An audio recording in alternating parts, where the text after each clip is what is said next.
Welcome to the Teaching Journeys podcast, hosted by Dave Roberts. Humanity possesses a unique skill, the ability to pass knowledge from one generation to the next. This podcast embraces that ability, offering learning opportunities through conversations with extraordinary guests. Dave aims to leave a positive mark on individuals around the world. So before you dive into today's episode, please share this podcast with your network, including friends, family, and colleagues. And please consider leaving a rating or review. Your support makes all the difference. Hi, everyone, and welcome to another episode of the Teaching Journeys podcast. I'm your host, Dave Roberts, and today it is my absolute pleasure to introduce to you Scott Mason. Scott is known as the Myth Slayer, a speaker, coach, attorney, and former senior executive. He uses the power of Greek mythology to help people name the hidden stories that keep them stuck and begin writing a more powerful life. After graduating from Columbia Law School, Scott spent more than 2 decades as an attorney and executive leader in government and nonprofit organizations, including roles overseeing homeless shelter systems, senior services, administrative justice, compliance, operation, and domestic violence shelter services. He has also served on nonprofit boards and currently speaks to audiences across the country on leadership, professional rebirth, resilience, and bold personal transformation. Scott's work is not only professional, it is deeply personal. After experiencing his own career collapse, identity crisis, and painful period of rebuilding, and later a profound personal and spiritual awakening during a mysterious illness that almost claimed his life, he came to understand that many people are not trapped by a lack of talent, intelligence, or effort. They are trapped by what he calls toxic myths, the unconscious stories that convince us we are powerless, broken, invisible, doomed, or too far gone to begin again. Through his coaching, speaking, writing, and YouTube channel, Scott helps people name their toxic myths, write a new story rooted in personal and professional heroism, and take concrete action towards a life of greater purpose, courage, creativity, and impact. His message is simple but fierce. Your past may shape you, but it does not get to author the rest of your story. Yeah. Scott, welcome to the Teaching Journeys podcast. It's an absolute pleasure having you on the program today. I'm beyond ecstatic to be here. Thank you for having me. And refresh my memory. We were introduced, I believe it was by Candace Snyder. Am I correct? The one and only one of my very favorite people and an awesome podcaster. You're preaching to the choir on Candace. She's an awesome podcaster. Yeah. She's been very supportive, I know, of your journey. Yeah. She's been very supportive of me personally and the podcast. And she's sent me some great guest contributors, yourself included. Thank you. We got to give a shout out to Candace, a great individual, and I'm so glad that she has connected us. Thank you. And I cannot echo every single word you said about her. I'm a huge fan. And the other thing just is her heart is massive. Her heart is massive. And it shows in everything that she does. Yeah, I think with both of our respective journeys, we've both had to transcend our own challenges, different types of challenges, but yet challenges nonetheless. Yeah. And I think once we open our hearts up to others, we tend to attract others who are like-minded in philosophy and in their commitment to service. So I'm grateful for the fact that I have a lot of individuals like Candace in my support circle. So. Yeah, isn't it the best when you are stepping into a space in which it's all about you or just grabbing what you can or caught in a space of fear or anger or just acquisition, any of these sort of negative or low vibrational states, you attract just as much as those that are constantly moving into a heart-centric or high vibrational state attract their own.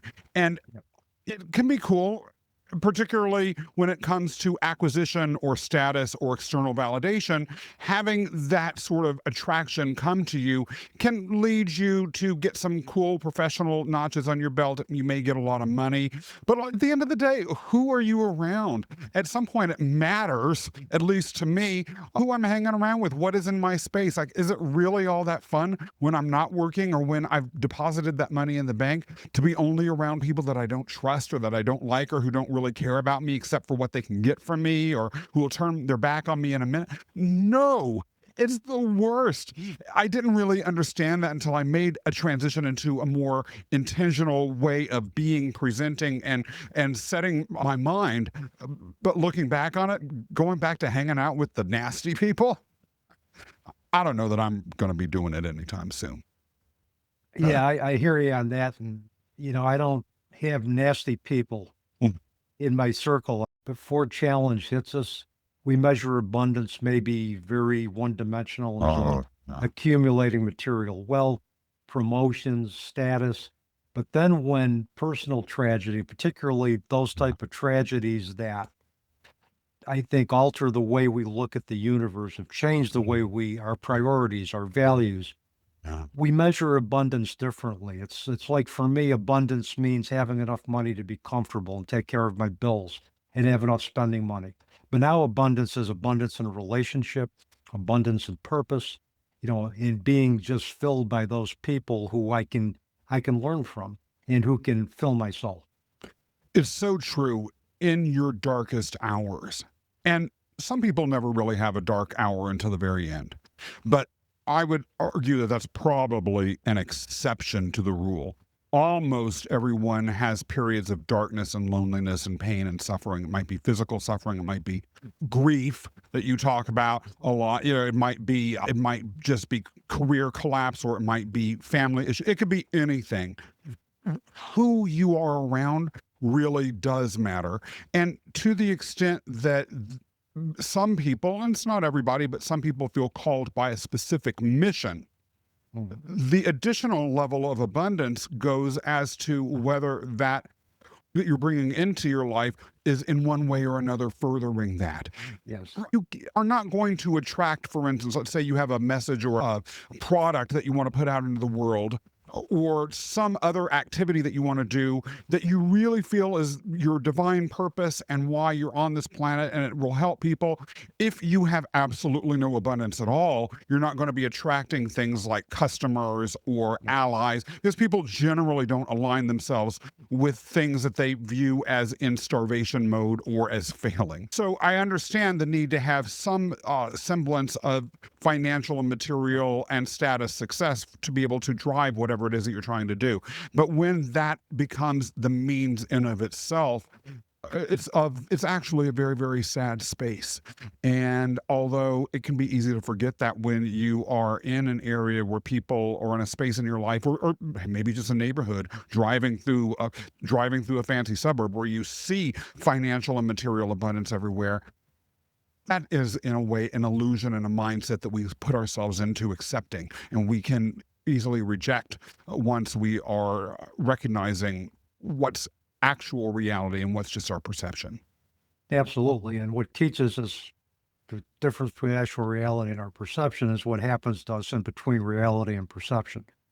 So, that's the other part of that. One of the myths that I grew up with and that I believed in until my own personal tragedy was that life is fair, and life isn't fair. Life isn't always fair. Yeah. We basically, the quality of our life is determined not so much by the fairness of it, but how we respond to the challenges that inevitably find us. And as one of my favorite singers, Sarah McLachlan, once said about her own challenges, is that, we don't get through this life unscathed, and we don't. Yeah. We're going to, inevitably, tragedy is going to find us, however that is defined for us.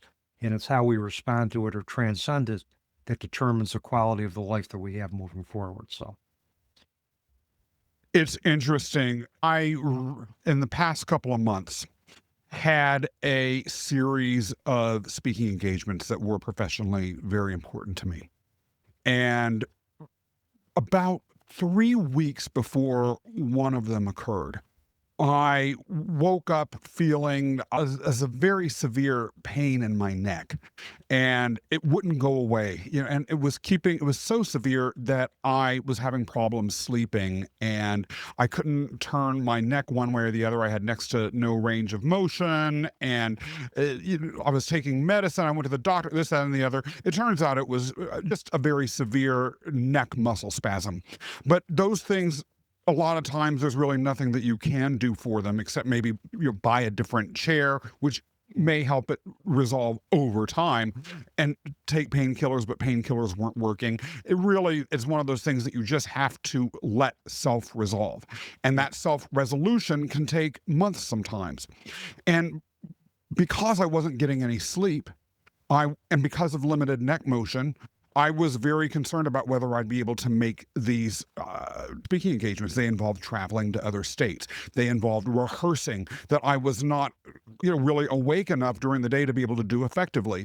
They involved actually being around people and networking and staying awake to do that. All of these sorts of things. It was bad enough that at one point I thought of entering the hospital and then calling up the organizer of the event, as well as a friend of mine who does work not similar to mine, but she could somehow replace me, and get them together and say, look, XYZ friend, here is XYZ organizer of this speaking engagement. Why don't you do it for me? And I spoke to my spouse about that. And as I was about to make the call, I was like, you know what? I'm going to try and find a way to power through no matter what. I really could use the money, and I really, really, really could use the exposure, and I don't know who's going to be in that audience. I've got to find a way to be able to do this. Earlier in my life, I might have taken sick days, or I would have said, you know what, nothing is worth my health. I have to take care of. Well, I may have had a whole bunch of other things. I can't do this, might have been the dominant narrative. I went and I did it nonetheless. And miraculously, no, I didn't get any sleep. No, I wasn't able to rehearse to my heart's content. No, I wasn't feeling well. And yes, I really was having trouble standing up there and delivering it. But you know what? I found a way to do it. I found a way to do it all. And miraculously, perhaps, when I got up on that stage, I pulled it all together. I delivered it. I had a resoundingly strong recommendation testimonial about it on my LinkedIn site within 24 hours of getting home from the executive director of the organization I was speaking through. And I left being able to say to myself, you know what? I'm the badass that can do that. The old me, the me like so many people that I worked with for many years or that were in my circle would have been like, this is too much.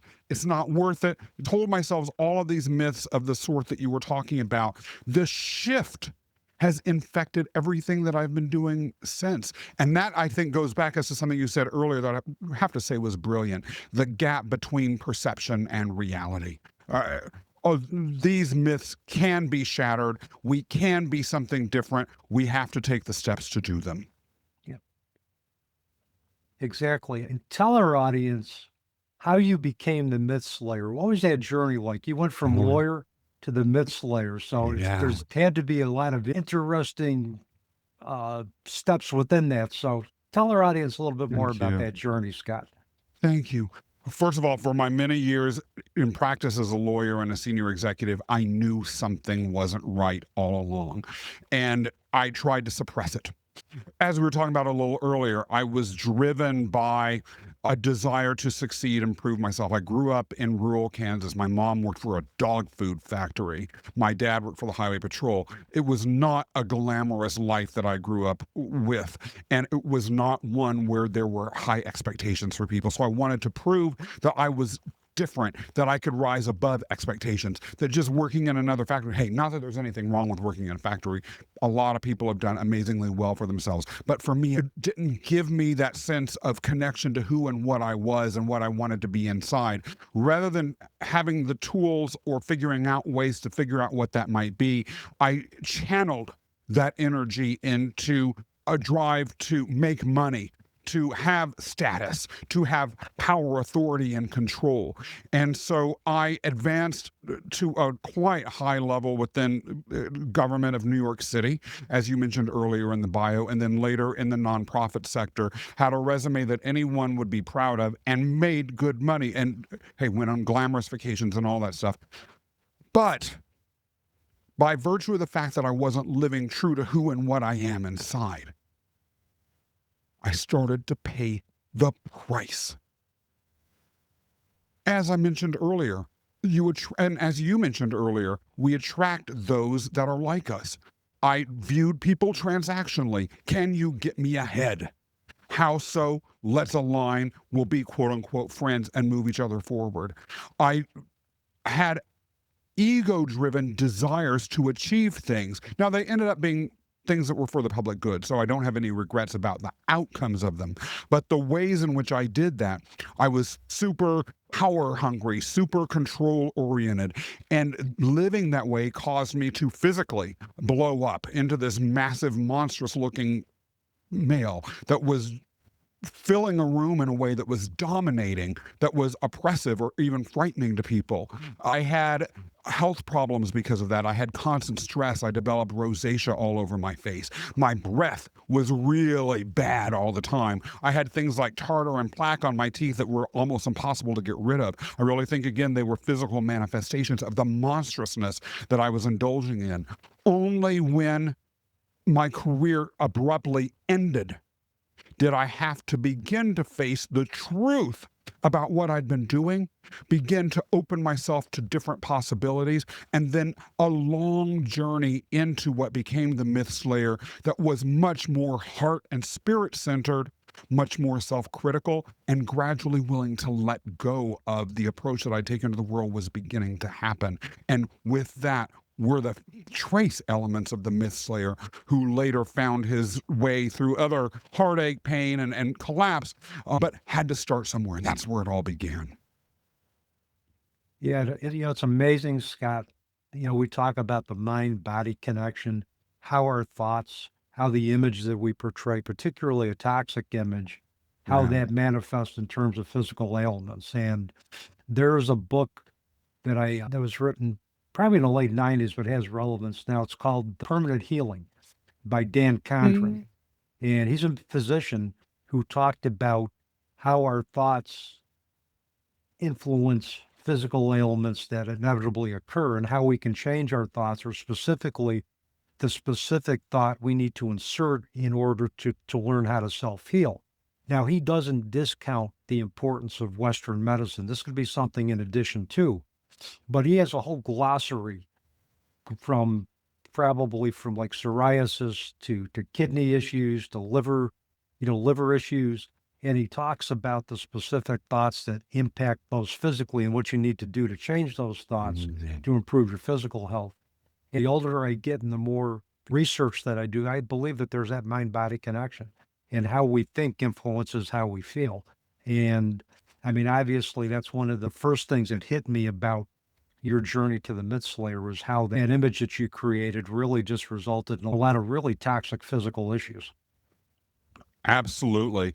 And the behaviors that we engage in that feed the physicality that we present have their own toxicity. Look, I was a very slim young man growing up. I was probably 155 pounds at 6'1". And so I felt small, coming from this rural environment in the middle of nowhere, without any real high expectations for me, without any real prospects. I felt intellectually small. The community I grew up in, had teachers that made the lack of alleged intellectual capacity I had very clear to me, as well as to some of the students I went to school with.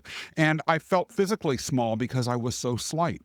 And so the whole drive to be a lawyer in the big city, and then to have positions of power and authority, ultimately was driven by a reaction to all of these things that in one way or another made me small. I physically would eat sometimes 5,000-6,000 calories a day. I lifted weights. I became massively huge. I did tons of steroids. I was 325 pounds, strong as hell. putting stuff in my body that was toxic. The amount of food, that sort of intake, it ultimately led me to have type 2 diabetes. Steroids have their own set of issues, not the least of which is that, for instance, I got cataracts in both of my eyes at a relatively early age that's related to this, not to mention other ailments and muscle injuries from overtraining and all of that stuff. I wanted to be big. I wanted to be bigger than life. I wanted to be the one who completely pushed back and went to the other extreme of everything that I had felt growing up. And like you said, I bet if I had known about that book, well, I probably would have thrown it into the trash in a rage. But he probably would have gone through a whole glossary of dysfunctions that I was living, that I was bringing on myself intentionally in some cases. It's unbelievable what we do. Yeah, it is. And I know in the bio I alluded to a personal health crisis that led to a profound Yeah. personal and spiritual transformation. Talk a little bit about that. And how much of that transformation involved grieving your former self? What an incredible question. Thank you. You're welcome. So what I'm about to share is weird. It has surreal elements, and it may seem dark, but I know from the work that you do and have done that these are areas that you don't shy away from, nor does your audience. And there is light at the end. That incident happened many, many years later. Eventually, I left my career as a lawyer and executive behind. I went into entrepreneurship and became an executive leadership coach. The early version of the Myth Slayer was there. I realized early on that Greek myths, which I had loved ever since I was a little boy, were allegories that actually could help people, once those allegories were unpacked, to figure out things that were blocking them, as well as provide guidance or cautionary tales as to their own behaviors. But I had only scratched the surface without realizing it.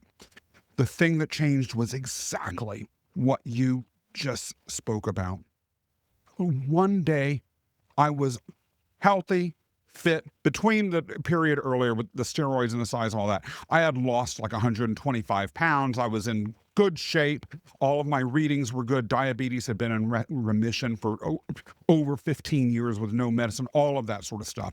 I was bicycling around New York City where I live, going to the gym, doing healthy exercise, fitness work, 5 days a week, walking all over, and generally feeling great about life. Until one night, I woke up abruptly around 3 a.m.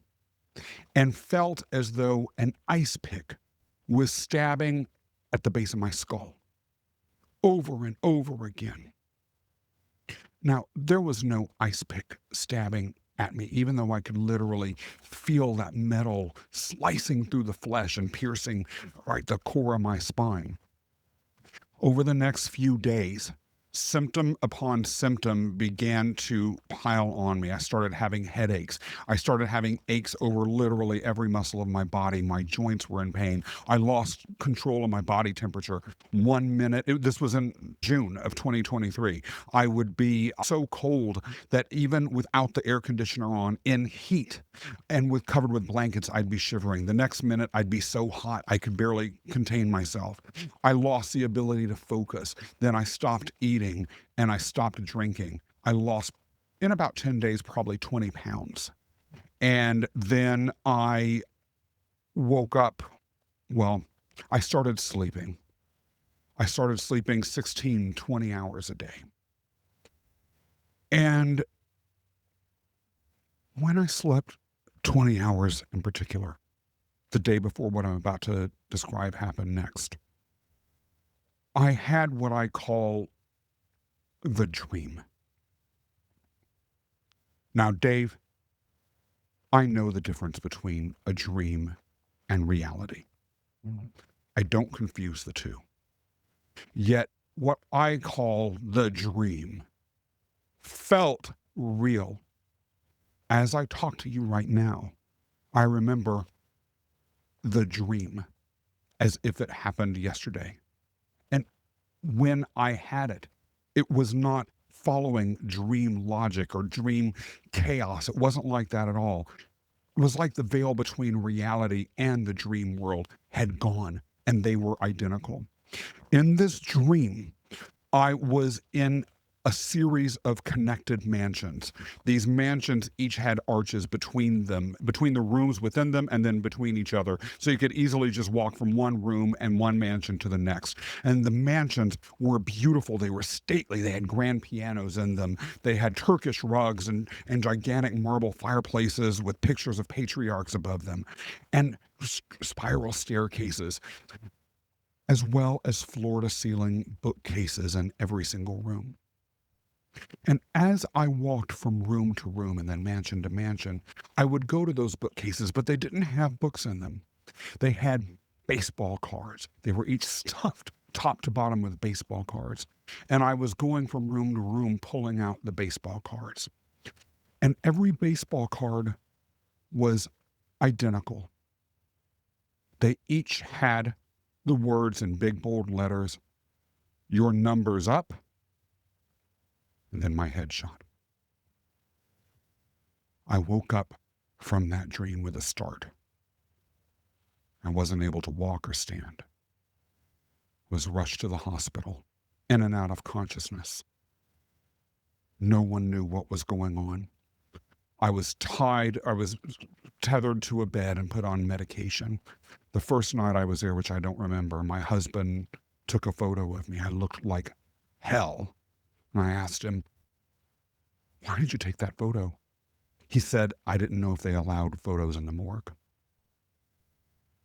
That began a period that led to an intense, as you mentioned earlier, spiritual and personal transformation that took who I am, what I am, my mission, and my entire sense of identity away from me. But out of it was born something new. I could go on with what happened next, but I don't want to have a monologue here. I want to just give you a chance to ask any questions or pursue whatever direction you want this to go, because I'm always here of service to you, Dave, as well as your audience. Yeah, I mean, your number is up. If you had a chance to really reflect on what that the significance of that phrase is to you now.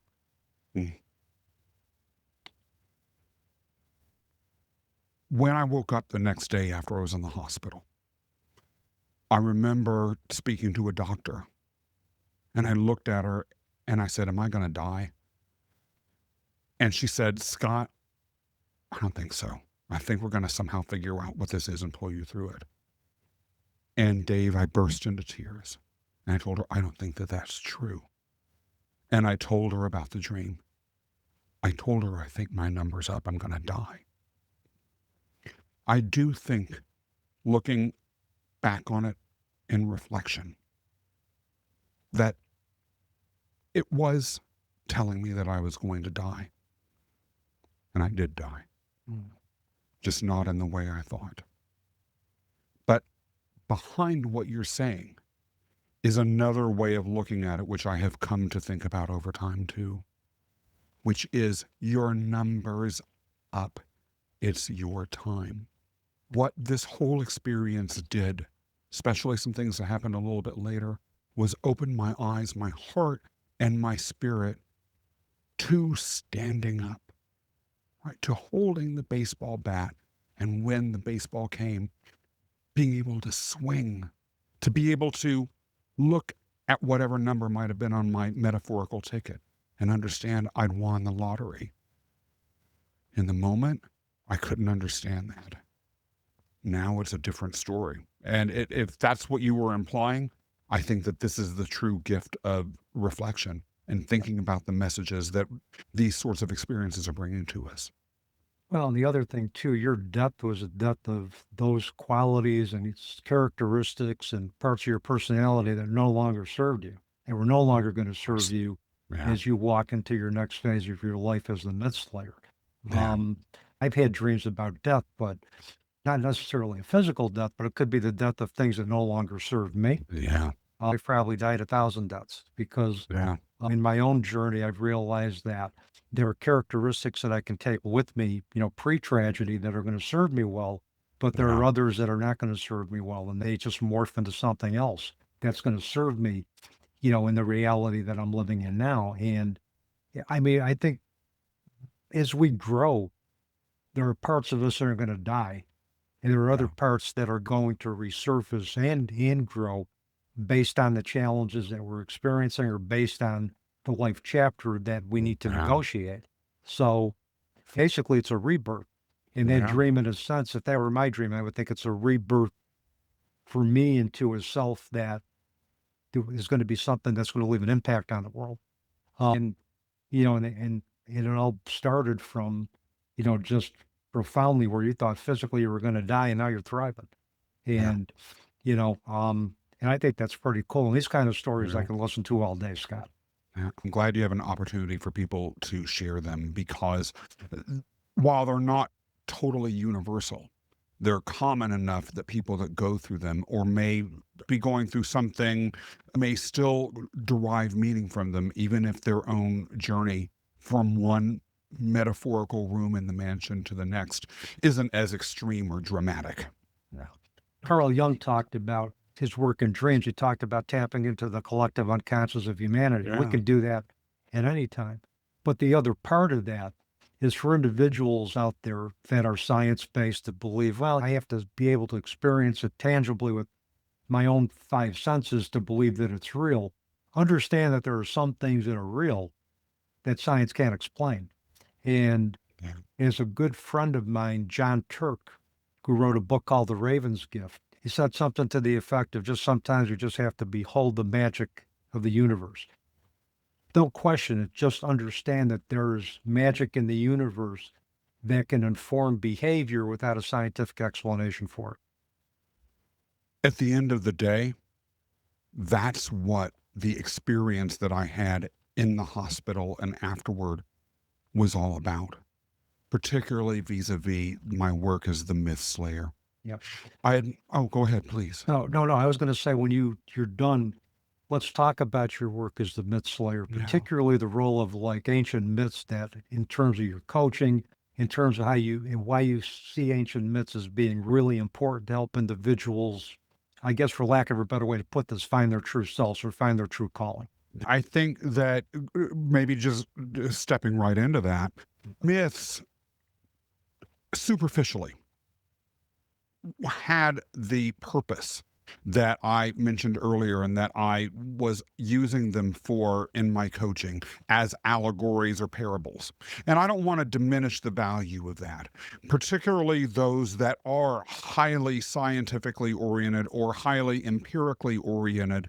That's going to be the way in which they can have a full meaning extraction and actually be something that provides the emotional distance for them to be able to look at their own patterns of behavior or their beliefs or their life situations and be able to get new clarity from. Yep. But I want to talk a little bit about the history of myths to go more deeply into what you're talking about and what the whole Carl Jung portion of your previous statements go as to what myths really mean for those that are willing to go there. And I urge that people take that dive and be willing to explore. Yep. Myths, for a long time, were not just pseudo-scientific explanations or cultural stories or inspirations for plays or artwork, or, like I mentioned earlier, allegories for things like leadership or personal behaviors or morals or ethics. They actually represented a mindset. I call it the mythic mindset. It's a mindset in which you understand and draw experiential value or understand the world at its most fundamental level through what might be real but is inexplicable or ineffable. I'm going to briefly go on a little detour before I get back to the next point. When I was in the hospital, for instance, to deal with this illness, there was a period in which I physically declined for some time, and I was in profound despair as well as physical pain. And that despair was turning into a sinkhole that I didn't know if I could get out of. Now, there was a man, an old Orthodox Jewish man from the Hasidic community here in New York City who came into my room. There was a thin curtain that separated us, but I could hear what was going on on his side of the room, and I'm sure he could hear what was going on my side of the room. He was very, very, very elderly, and I could hear that although he was totally ambulatory and awake, after he left the hospital, he was going to be going to the hospice. So he was dying.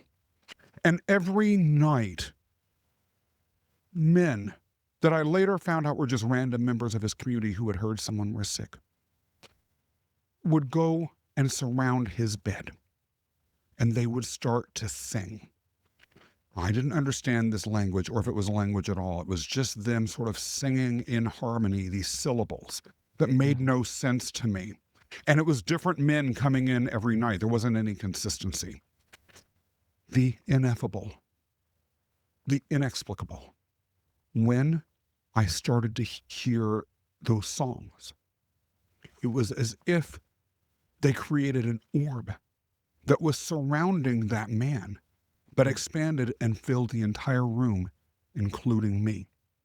Now, when that happened, the pain, the physical pain, it stopped. When it happened, the spiritual pain, the despair, David, stopped. It was as though I was in a different place, right? There was only hope. There was only love. There was only being. Then when they'd leave, I'd come back. That singing, which I later found out the Hasidic Jewish community believes is literally a channeling of the divine language, is designed to speak to the soul. I can never prove that. I don't know that an experiment would ever replicate that, or if anyone would ever even agree to being in such an experiment. I've never heard of empirical, data-driven clinical evidence about the ability of that to literally have you feel as though you're leaving your body, as well as, stepping into somewhere else and leaving the pain and that despair behind. But it was real. The mythical mindset is one in which you understand and are connected to the reality and the meaning behind that reality, which is what these gods were all about. They didn't just tell stories. They would go into rituals. We call them mysteries that people didn't share would happen. But these mysteries went on for thousands of years where people had profound, life-changing experiences that made them better people and informed who and what they were. Now, the empirical mindset that drives how we view science and generally business and reality today actually was a reaction against this mythical way of thinking. And it ultimately took over as the dominant secular way of perceiving the world, extracting meaning from what has evidentiary, replicable, some sort of basis. And thank God, you and I wouldn't have a podcast or be talking right now were not due to the technological and innovations. And there is more food, there's more cleaner water, there's more abundance generally around the world and connectivity, at least the possibility of connectivity because of that way of thinking.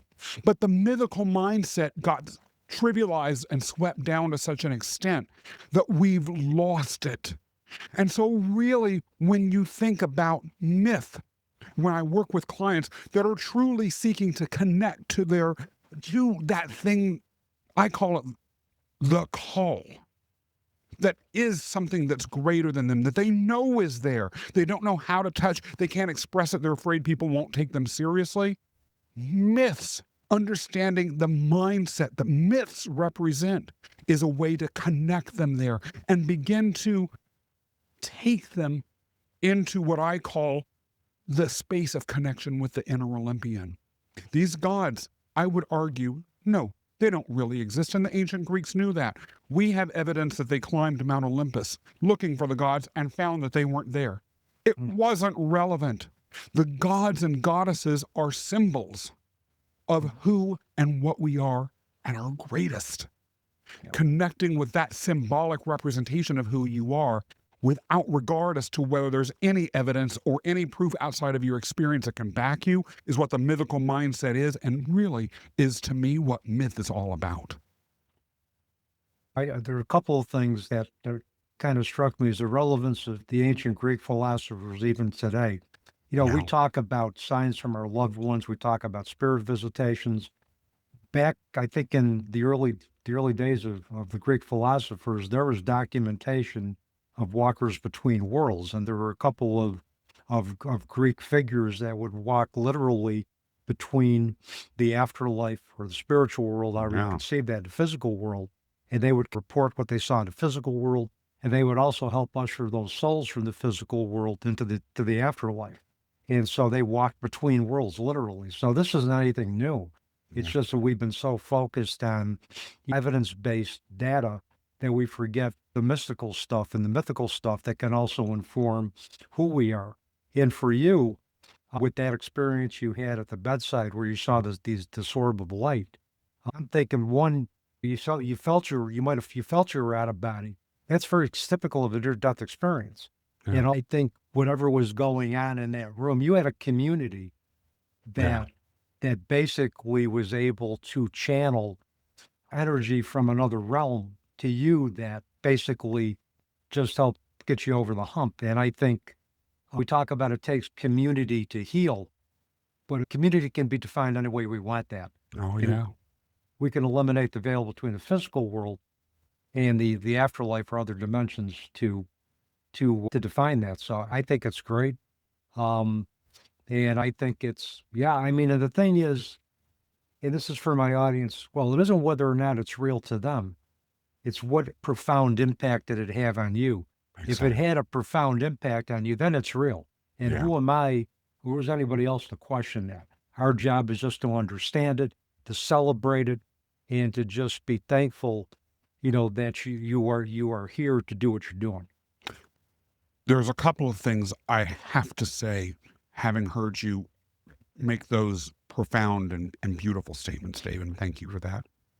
Going as to community, in this case, there was a sense of wonder that would happen after I had these experiences, because I'm not Jewish. This singing, it wasn't meant for me. No. But for whatever reason, and that was part of what my mind was thinking about and chose to take from this, the orb of peace and escape that singing brought caught me within it in a moment when I needed it. When that singing would happen, I'd start to cry. I couldn't control myself. And then during the day, like I said, we could hear each other between that little curtain. My husband or friends who would come and visit, I would tell them about the singing and I would burst into tears all over again. When it was time for that old man to leave, I'll never forget what happened. He got up out of his bed. He peeked his head around a curtain. He looked me right in the eye, just stared. Then he nodded his head and he smiled. And I nodded my head and smiled, and the tears came again. They're even coming right now. We had built somehow a community. It was temporary. It was transactional. It included people that weren't there, but that community saved my spirit. Might have even saved my life. Next, when it comes to what you were talking about with regards to the philosophers and ways of being and thinking through these stories more deeply, and whether it's real or not, if we don't experience or because we experience it, I can't help but think of a related space, the psychedelic space. Yep. There is in that world, as well as some adjacent science, a lot of thinking around when we step back from any predispositions we may have around psychedelics as substances, an obvious and inescapable reality. None of us actually has any perceptive direct interaction with reality. The only thing that we have, and you're nodding your head, so I assume you know this as well as I do, and everyone kind of knows it, are intermediaries that we call our sensory organs that take in whatever there is and interpret it. Now, there's an excellent book that you may or may not have read called The Case Against Reality that points out that there have been a lot of simulations around this, and it makes sense. Comparing a species that can accurately perceive everything in reality and those that focus on perception that relates to what is to their evolutionary advantage. And the former always goes extinct, while those whose perceptions are limited are the ones that survive. So there's an evolutionary reason why we as human beings might, as a general matter, not be able to perceive the entirety of reality. That doesn't mean some of us don't have, for whatever reasons that we may or may not know. They may be evolutionary, they may be brain, there may be a whole host of things, or there may be access to things that can act as portals to open the door to a wider range of what's actually out there. Otherwise, if there wasn't such a realm, we ourselves would be extinct. And that goes as to exactly what you're talking about. I actually believe that a lot of what we are perceiving that may seem supernormal or paranormal or spiritually woo, all these sorts of things, some of them are purely imaginary, but we don't have enough information to, from a scientific perspective, discount them as not existing at all, because of the fact that we're designed to not be able to perceive as a species a lot of things. Yeah. The other thing with your experience and others who have had near-death experiences, the question, because we talk about matter determining consciousness, but when you talk about us leaving our body, and when we die, Scott, our brain death is the universal definition of death in this country. Yeah. So the question becomes, if our brain is dead, how can we visualize the experiences that we get out of body without a functioning brain? So the question now becomes, in certain situations, can consciousness rather than matter become primary? Yeah. It's not saying you throw science to the curb as a process, but the importance of critical thinking is being able to entertain perspectives that may not be scientifically based, but that are real, but yet they're an exception to science. And I can't take credit for that modality. There's a guy by the name of Bruce Grayson, who is the founder of the International Association for Near-Death Studies, who talked about the importance of critical thinking. As a scientist, if you see something or experience something that doesn't have a scientific explanation, you need to research it and see if there is a scientific explanation. If you can't find one, can you accept that the situation was real, the event was real, but yet there's not a scientific explanation for it? Can you accept exceptions to the scientific basis for behavior? And that's the importance of critical thinking.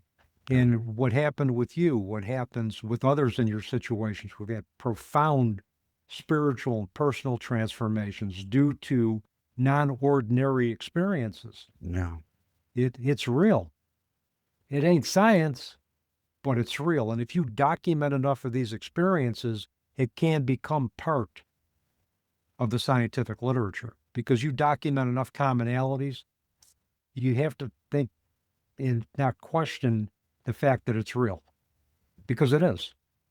And we have to be open. You know, the tragedy around science or scientifically minded people out of pocket rejecting experiences that have been recorded and have been consistently experienced over and over for thousands of years as imaginary or fluffy or frivolous or anything like that, in a way goes against the true beautiful power of science, right? A true scientific mindset, at least to me, is one that's rooted in inquiry, rooted in exploration, rooted in curiosity and trying to find out the truth, and being willing to reject these belief systems that may seem frivolous or silly, but actually at least if they're explored and reviewed, might end up being more substantive than has thought. But there does seem to be what I call, and others before me have called, a scientific fundamentalism.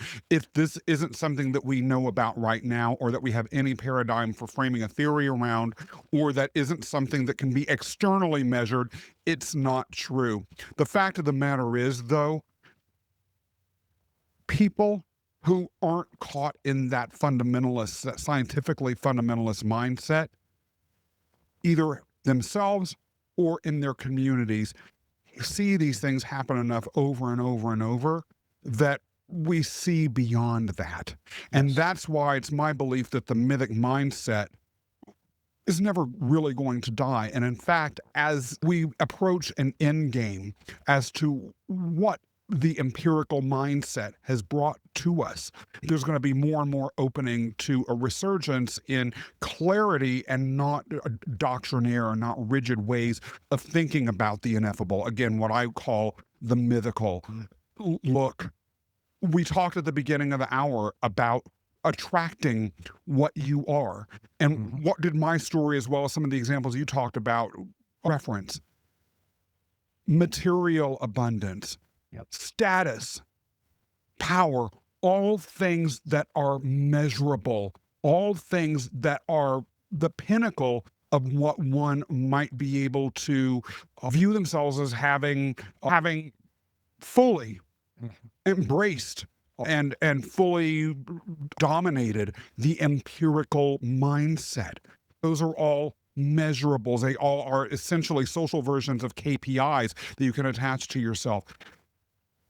The end game is that that's not working. Anyone can just look at the environment or the political situation that we're in, or war, or AI emerging and eliminating entire categories of jobs and causing all this economic uncertainty, to know that the time and place for a different viewpoint is becoming crisis stage right now. Absolutely. And I think we have to be astute enough as a country, astute enough as a civilization, to realize when a certain mindset isn't working, that we can be empowered to change that. And I think if we can go from a position of power to a position of empowerment and do that collectively, we're going to see a lot of conventional wisdom shattering in the process. Because I think when we become empowered, we tap into our inner potential and we are more confident to do that. So, Scott, boy, we've covered a lot of ground in quite a short period of time, but we're just getting close to wrapping up. And I know you have another engagement to get to, so I want to be very mindful of that. So, but I do have a couple of more questions for you. And my first is, if you're going to leave our audience with one thing that you want them to remember from our conversation today, what would that be? Myths aren't just old stories. They're representations of thought patterns and of ways of being. We each have the chance in our lives to throw aside the thought patterns, the beliefs, the myths that are toxic, and begin to step into a mindset that is directly connected with who and what we're meant to be, as well as fully embracing the ineffable as part of our life journey. That is the foundation of living as a hero.